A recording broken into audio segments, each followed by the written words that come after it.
Okay, I was John Kammeyer. I joined the Navy right out of high school in 1969 and served 6 years in the U.S. Navy, regular service. I was electronics technician second class, which is an E5 as an enlisted man. I was a reactor operator on a nuclear submarine. So tell us a little bit about, set the scene, if you would, around the time that you chose to enlist and what prompted you to want to go into the military. Well, I came from a military family. Both my father and my stepfather served in the Marine Corps. My father in particular, he served all the way through World War II. In Korea, he stayed in. He was a recruiter. That's how he met my mom. In fact, when he went off to Korea in 1950, my mom was pregnant with me, and she went back to Montana. So I was born in Miles City, Montana, while he was in Korea. I didn't meet him until I was 2 when he came back from that. So a military family. We moved a lot. So it was, for me, it was a culture thing. It was a family thing to go serve, but I wasn't interested in going to Vietnam. And everybody would either get drafted or you would go to college. I wasn't ready for college yet, or join some other service. I chose the Navy. They offered a 6-year program with really 2.5 years of school. Had a year of electronics school, a year of nuclear school, sub-school, and some other things.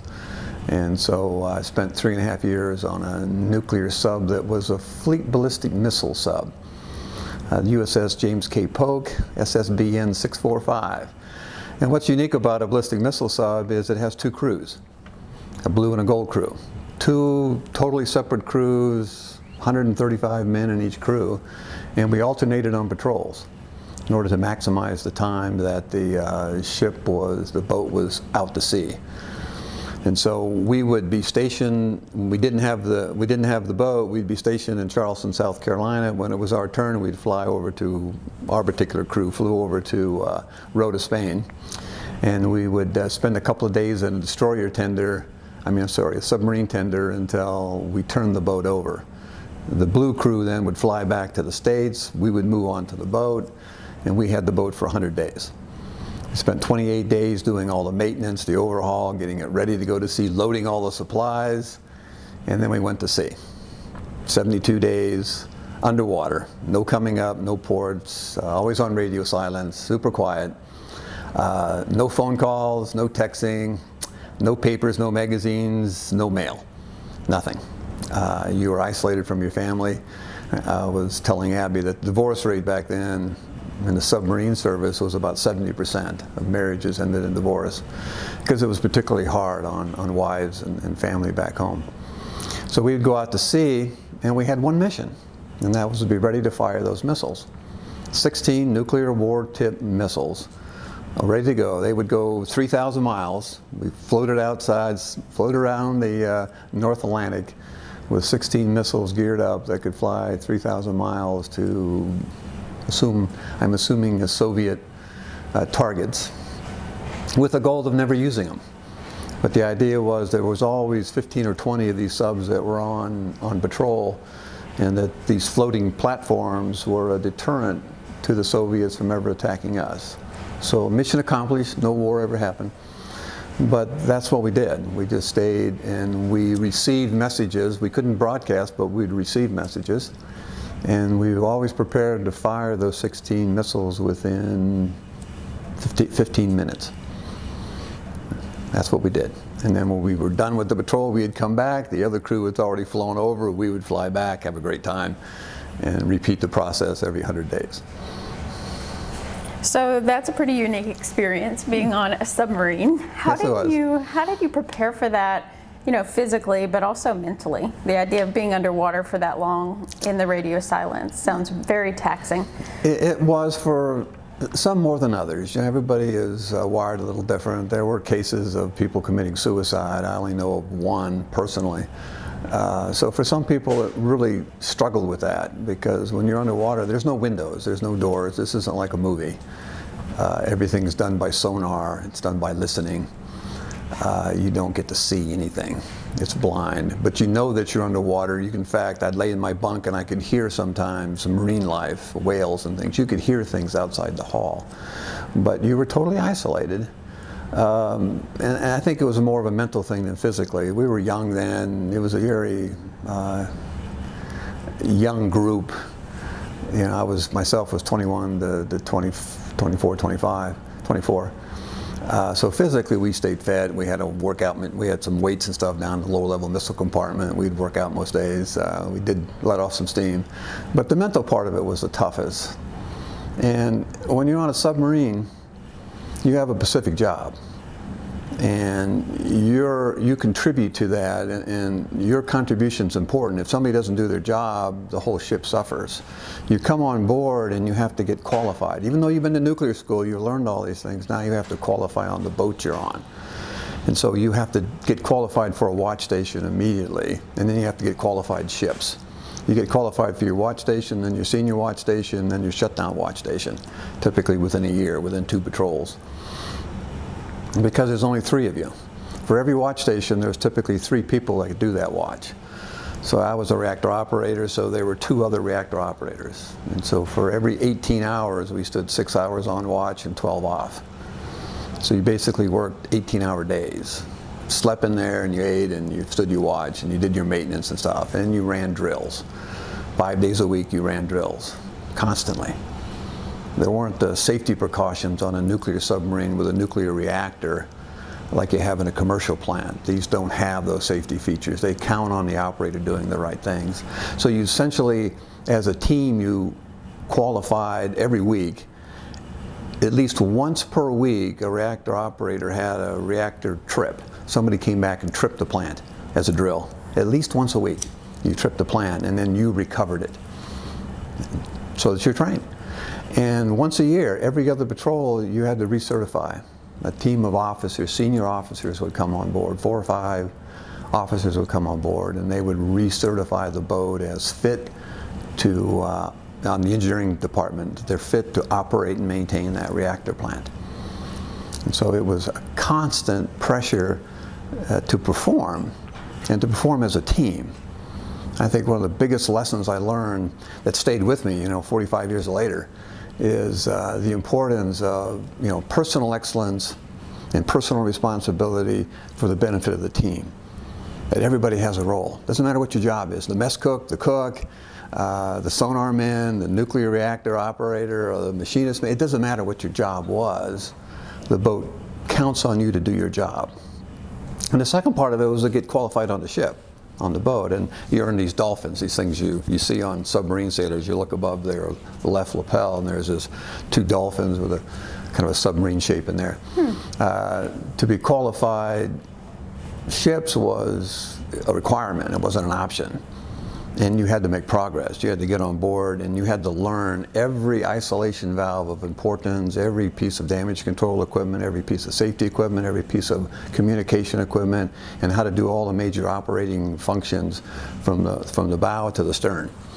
And then you had to pass an oral exam. All your qualifications required checklists to be filled out and signed by all the people that were qualified to sign for those systems or compartments, and then you had to go through an oral examination to prove that you were qualified.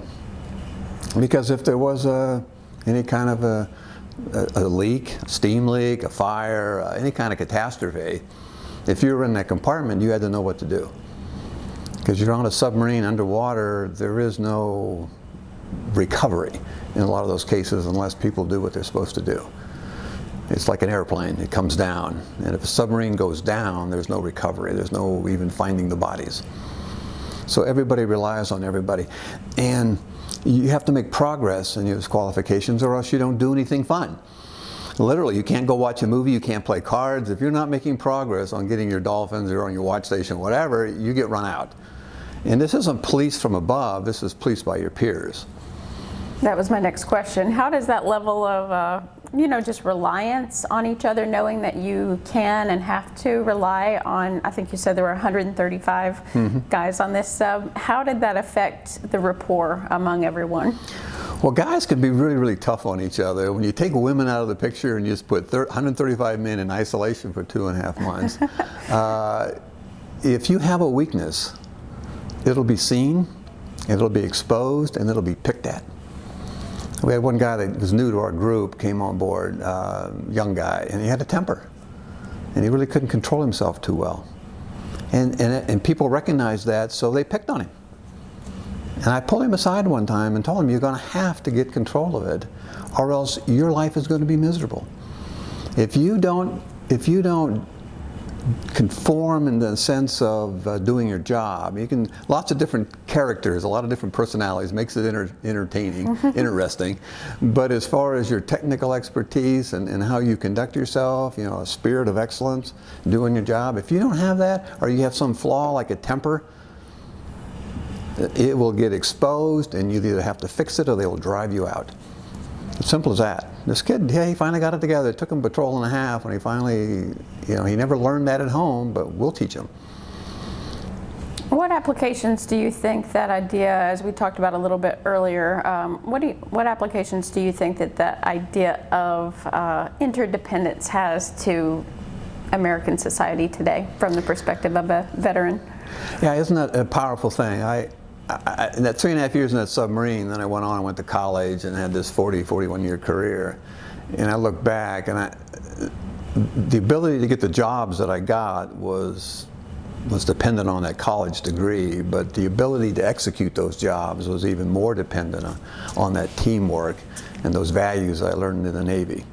That sense of everybody's important to the team. Everybody has a contribution. Different ranks, different level of skills, different schooling. Everybody has a different role, but it's just as important. It doesn't matter what that role is. There's only 135 people and there's 135 jobs. Everybody has to do their job. And that value, of course, transcends the military. You look around, you look at a community, you look at a church, you look at a school, everybody has a role to play. You look at the government, everybody has a role to play. And when people aren't pushed to be excellent in what they do, or just rely on the people around them, everybody suffers. Everybody falls down. You don't have to be the one in charge to contribute. What were some of the biggest values you feel like you got from the experience? Well, that pursuit of excellence, to see what's ahead of you and to see a role model. You came on board, you see, and you saw the people ahead of you that were qualified, that stood watch well, that helped you get trained, and led you to where you got to that point of excellence. Then you wanted to turn around and do the same to the people that came behind you. Because you spend that 3 years, 4 months on the sub, as I did, you get trained and then you train. In fact, I got put in charge of training for the next group, the 3 reactor operators that came on board, the junior watch station that came on board. As we were standing watch, the 3 of us, I was in charge of training those 3 to replace us, getting them on the panel and making sure they ran all the drills and they could do the drills, that they had the right mental attitude, the right toughness, the ability. You had to memorize. You didn't have time to read manuals. You had to memorize all the steps for every emergency, and then you had to be calm under fire, not to get panicked, not to get excited. And I think that trait of a calm response to what's going on around you was something you only get, I think, in the military. You only get in a really high-stress situation. You don't just pick that up. The ability to control yourself, not to have a temper problem. You either learn that or you didn't survive.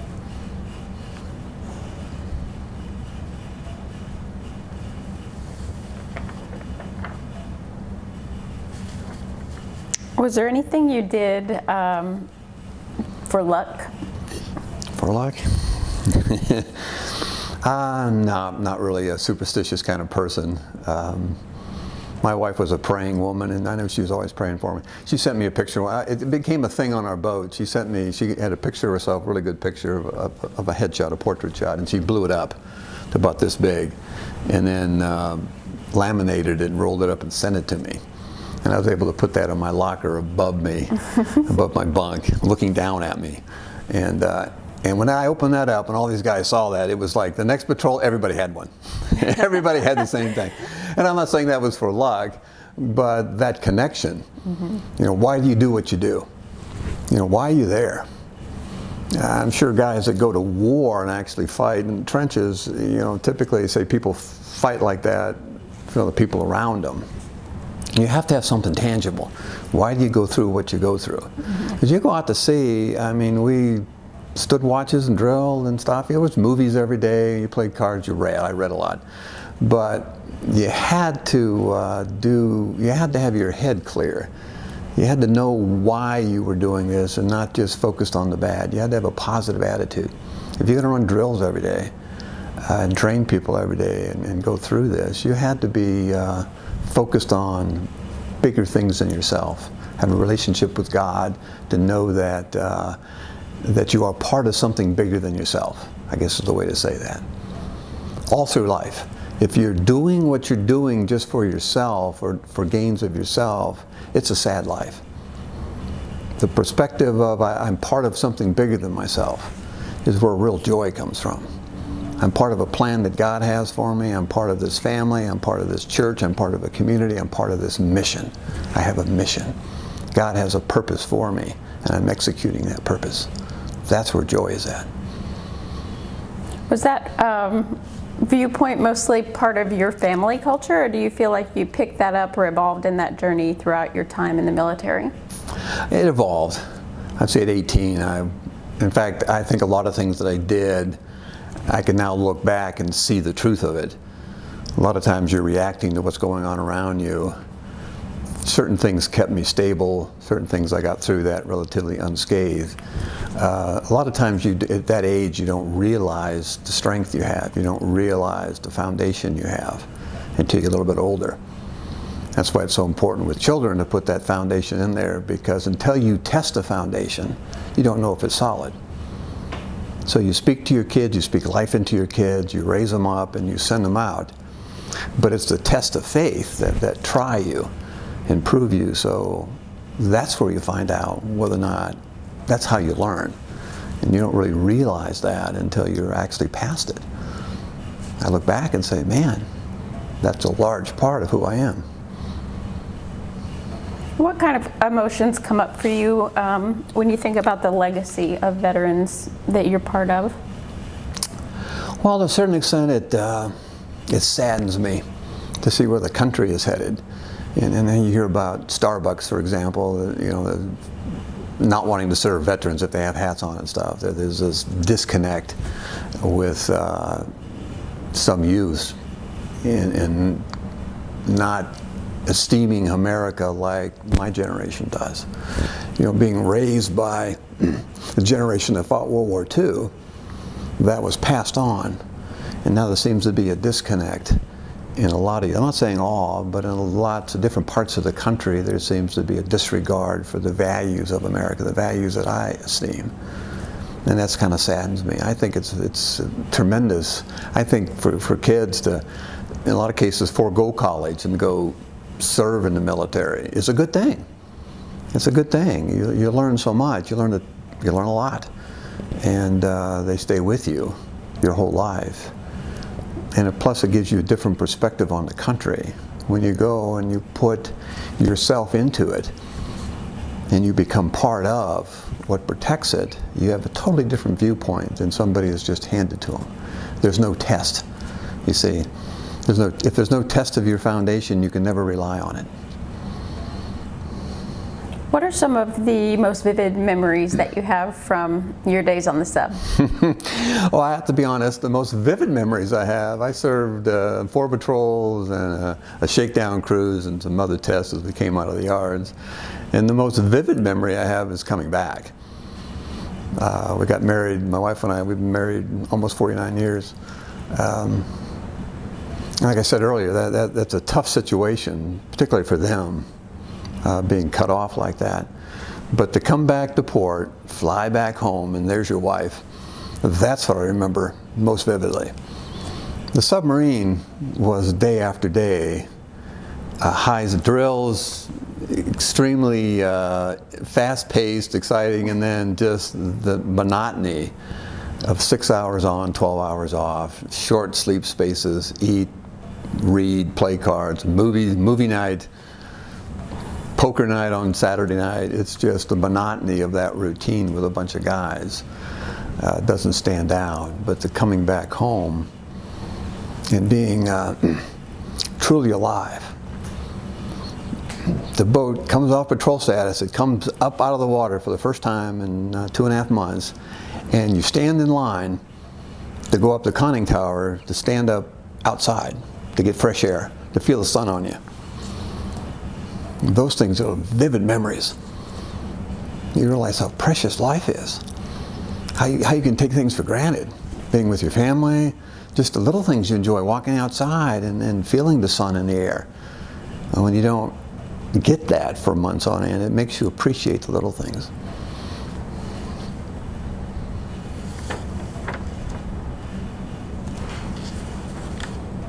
Are there any of your team members that you still keep in touch with fairly regularly? Yeah, there are some. Over the years, I've stayed in touch with a lot of them, but then lately it's been getting less and less. A real close friend, we were roommates through nuke school. He passed away here about a year ago. Well, a couple of years ago.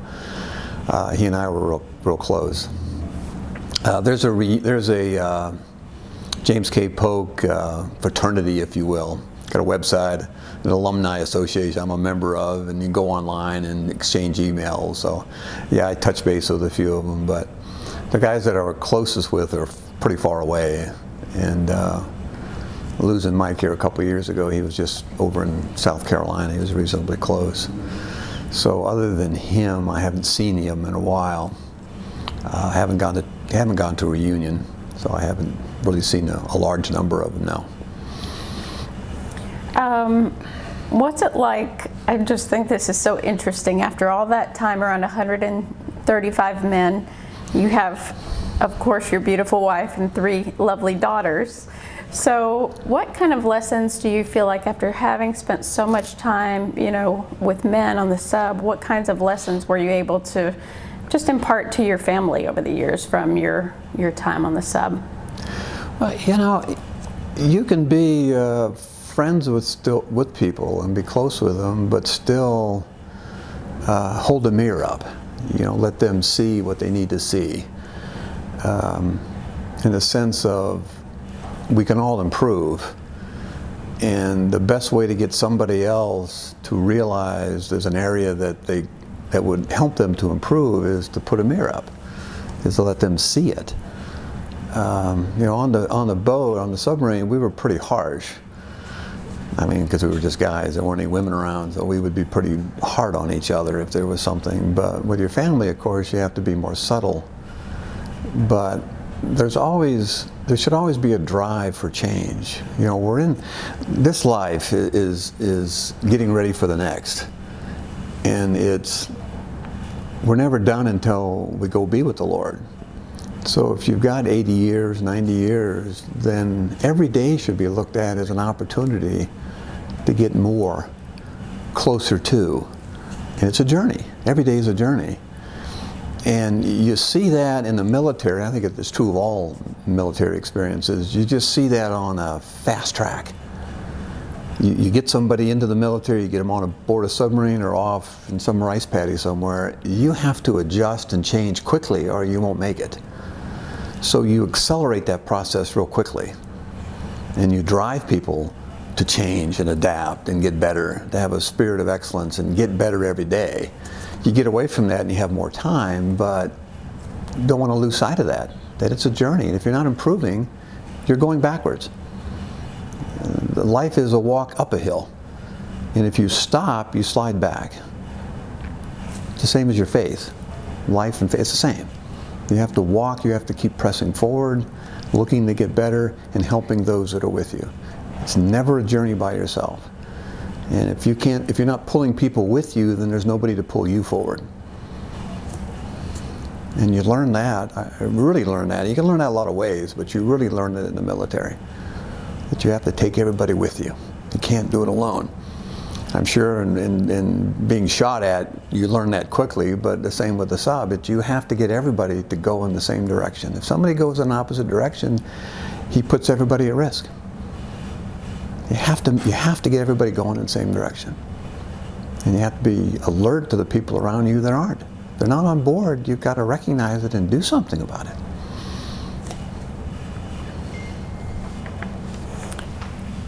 Just kind of as we wrap up here, what does Veterans Day mean to you personally? Well, to me, it's a celebration of America and what it stands for. You know, the Constitution was based on, the Bible was based on how God set up Israel. And he set up Israel with not a standing army at all. They were all volunteers. Everybody in Israel, every man was a soldier. He plowed the fields, and then he picked up his sword or his shield, and he fought. And that was how this country was set up. And our revolution against England was set up that way. It was, yeah, we had a regular army, the Continental Army under George Washington, but everybody was part of the militia.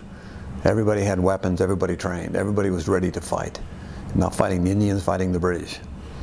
And you look back, and the culture of this country is that everybody's ready to defend what we have because we're unique. There's never been a country like this before, never. Probably never will be. And it takes vigilance, and it takes people that have been trained, understand these things, to train others around them, to make it a virtue.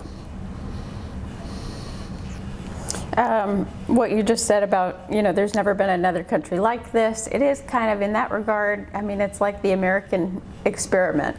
What would you maybe say to, you know, just say to kind of the modern American about what you consider the core values of the framework of our nation? Well, the first thing I would tell anybody that was willing to listen, wanted to know, is the first thing is go read some real history. Go read real history. Don't listen to a lot of what's said out there. It's not true. Go find out really what the founding fathers stood for and what they really wrote in the Declaration of Independence and the Constitution. Go look at those things. Go read those things. Because it is a unique country, founded on great values. Values, you know, life, liberty, and the pursuit of happiness. Not liberty that everybody's going to have equal results. No, not at all. Is that we have the ability, through perseverance and hard work, we can all achieve the American dream. Some people started farther back. You're born in a poor family. I was born in a poor family. We didn't have anything. Didn't have anything in high school. Lived in a trailer right next to I-75 in Lima, Ohio, the last 2 years of high school. And when the southbound trucks went by, the trailer shook. That's why I didn't go to college. I went into the military. There was not any help. It was not going to happen. You know, you're on your own. So you don't necessarily start at the same place, but if you persevere, if you make good choices and put hard work in, you can end up. You know, I ended up with this great career, 40-some years as an engineer, as a leader, the last 11 years with TVA as a vice president. I mean, I look back and I was blessed. I mean, but you wouldn't have seen that when I was a kid in high school. You wouldn't have picked, this guy is going to do well. He's going to be a vice president for a government agency you call the Tennessee Valley Authority. You would never have picked me. But it's achievable. But it takes hard work. It takes good decisions. It takes the ability the willingness to be part of something bigger. The desire to be part of something bigger. Not to be inwardly focused and self-focused. Not to be focused on the problems you have. Not to be a victim. But to say, I can do this. And do it. Well, I think, okay. That's all the stuff. Is there anything else you want to add? No, I think we've covered it pretty well. It's been great living here in Dayton, I'll say that. We've been in Dayton, my wife and I, 33 years, 3 daughters that are married here. We all live in Dayton. We all live within a block of each other. 11 grandkids, so we are blessed. And I can definitely point to what I just said about making the right choices and instilling those right values into your children, and then you're blessed. Things work out. You know, God is there and wants to work for you, but if you're not willing to listen to Him and do things the way He says to do them, it doesn't necessarily turn out. I mean, that's the life lesson. That you can be led by God or else led by the world. It's a choice.